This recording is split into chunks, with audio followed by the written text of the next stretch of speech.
Determinado ang bawat kalahok ng Run for Fun na idinaos sa Jaén, Nueva Ecija. Ang fun run na ito ay suportado ng ina ng lalawigan Congresswoman Cherry Umali, kung saan ito ay alay sa mga persons with disability. This is the first ever in Jaén, Nueva Ecija na magsama-sama lahat. Ang gusto talaga namin mangyari is to implement the Universal Newborn Hearing Screening Program.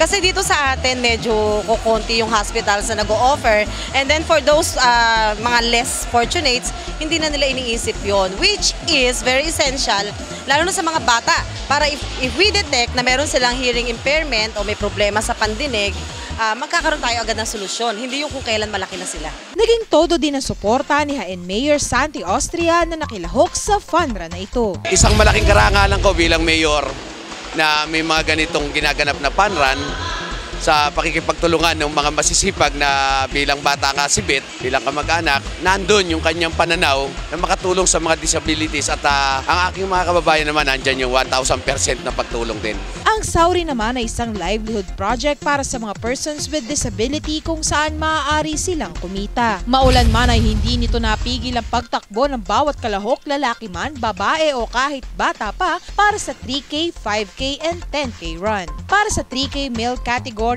na ipanalo ito ni Mark Ray Martin. Para sa female 3K naman ay si Janely Reyne. Para sa 5K na ipanalo ito ni Edwin Castro para sa male category at Karen Romantico para sa female category. At naipanalo naman ni Kenichi Lorbes ang kampyonato para sa 10K run. Una, maraming salamat kay God dahil safe ako nakarating dito and safe ko natapos yung 10K. Sa mga friends ko, marami pong salamat dahil nagkaroon ng isang event na ganito na naging successful po. Para sa Balitang Unang Sigaw, Amber Salazar.